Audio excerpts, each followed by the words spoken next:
ॐ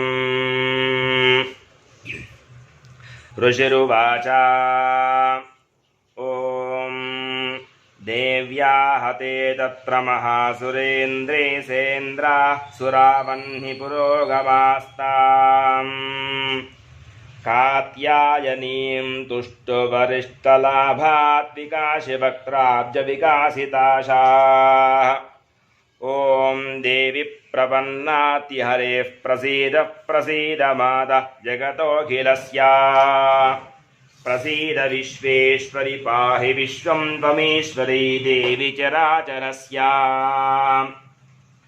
ॐ आधारभूता जगतस्त्वमेका महीस्वरूपेण यतस्थितासि अपां स्वरूपस्थितया त्वयैतत् आप्यायते कृत्स्नमलङ्घ्य वीर्ये ॐ त्वं वैष्णवी शक्तिरनन्तवीर्या विश्वस्य बीजं परमासि माया सम्मोहितं देवि समस्तमेतत्त्वं वै प्रसन्ना भुवमुक्तिहेतुः ॐ विद्याः समस्ताः तव देवि भेदाः स्त्रियः समस्ताः सकला जगत्सु त्वयैकया पूरितमम्ब एतत्काते स्तुतिस्तव्यपरापरोक्तिः ॐ सर्वभूता यदा देवी भुक्तिमुक्तिप्रदायिनी त्वं स्तुता स्तुतयेका वा भवन्ति परमोक्तयः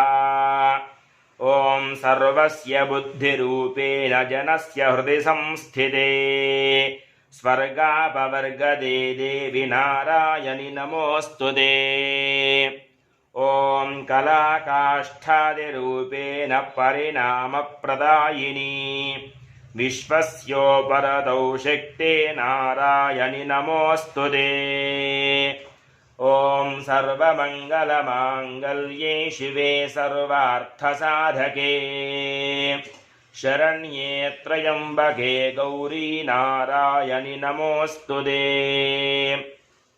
ॐ सृष्टिस्थितिविनाशानां शक्तिभूते सनातिनी गुणाश्रये गुणमये नारायणि नमोऽस्तुते ॐ शरणागतदीनार्तपरित्राणपरायणे सर्वस्यार्तिहरे देवि नारायणि नमोऽस्तुते ॐ हंसयुक्तविमानस्थे ब्रह्माणि रूपधारिणी कौशाम्भक्षरिके देवि नारायणि नमोऽस्तुते ॐ त्रिशूलचन्द्राहिधरे महावृषभवाहिनी माहेश्वरी स्वरूपेण नारायणि नमोऽस्तुते ॐ मयूरकुक्कुटवृते महाशक्तिधरे नघे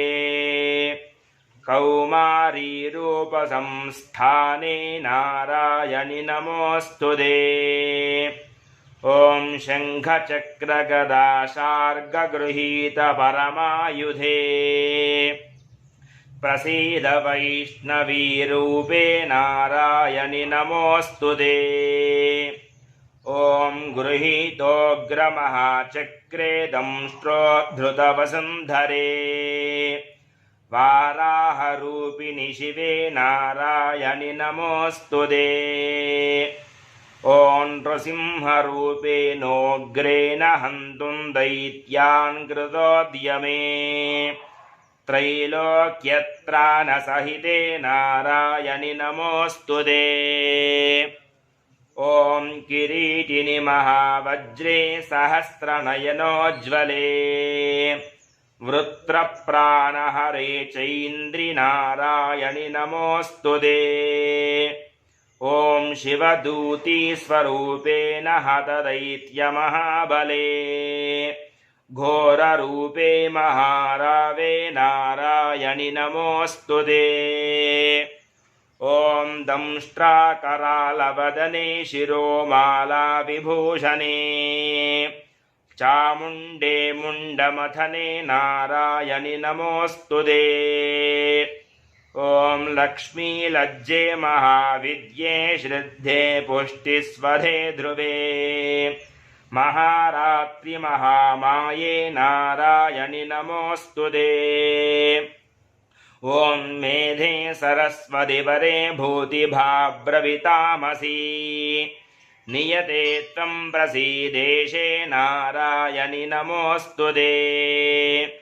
ॐ सर्वस्वरूपे सर्वेशे सर्वशक्तिसमन्विते भयेभ्यस्त्राहि नो देवी दुर्गे देवी नमोऽस्तुते। ॐ एतत्ते वदनं सौम्यं लोचनत्रयभूषितम् पातु नः सर्वभूतेभ्यो कात्यायनि नमोऽस्तुते। ॐ ज्वालाकरालमत्युग्रमशेषासुरसेदनम् त्रिशूलं पातु नो भीतेः भद्रकाळि नमोऽस्तुते। ॐ हिनस्तिदैत्यतेजांसि स्वरेणा पूर्यया जगतु सा घण्टा पातु नो देवि पापेभ्यो नः सुतानि वा। ॐ असुरासृग्वपापङ्कचर्चितस्ते करोज्ज्वलः शुभाय खड्गो भवतु चण्डिके त्वां नता वयम्।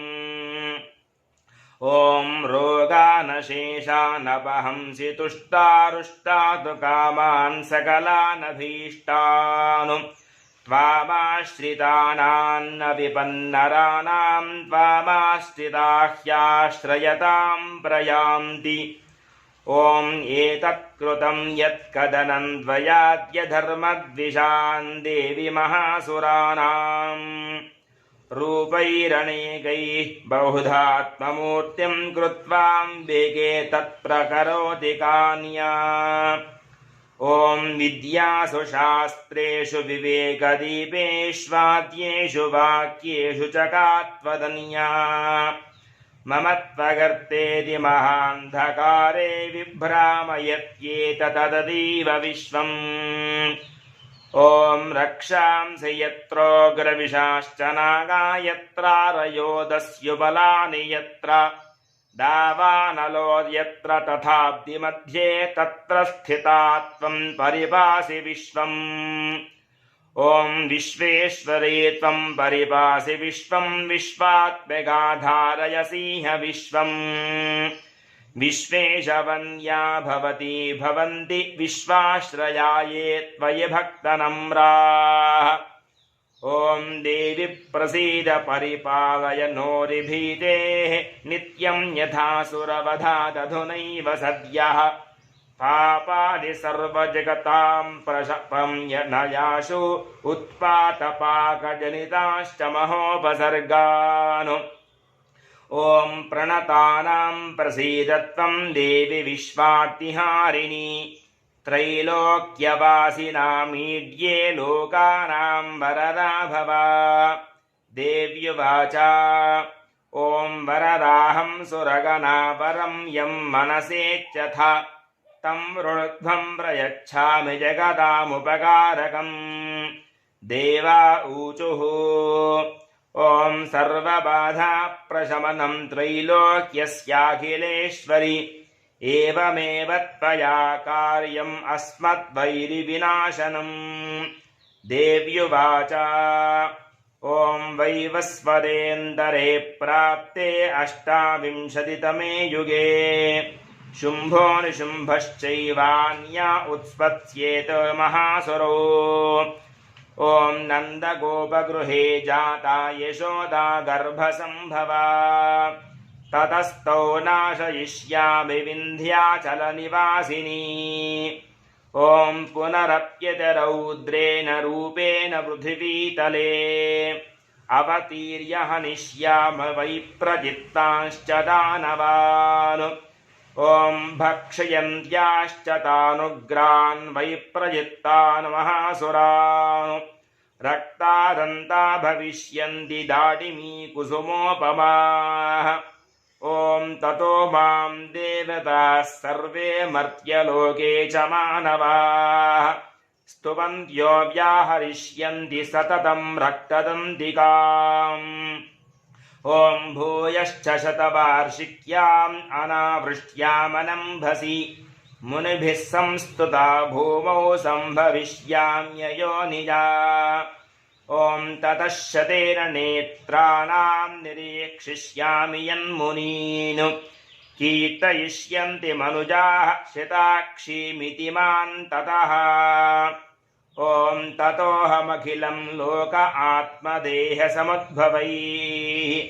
भरिष्यामि सुराः शाकैः आवृष्टैः प्राणधारकैः ॐ शाकम्भरीति विख्यातिं तदा यस्याम्यहं भुवि ॐ तत्रैव च वधिष्यामि दुर्गमाख्यं महासुरम् दुर्गादेवीति विख्यातं तन्मे नाम भविष्यति ॐ पुनश्चाहं यदा भीमं रूपं धृत्वा हिमाचले रक्षांसि क्षपयिष्यामि मुनीनां त्राणकारणाद् ॐ तदा मां मुनयः सर्वे स्तोष्यन्त्यानम्रमूर्तयः भीमादेवीति विख्यातं तन्मे नाम भविष्यति ॐ यदारुणाख्यस्त्रैलोक्ये महाबाधाङ्करिष्यति तदाहं भ्रामरुं रूपं कृत्वा सङ्ख्येय षट्पदम्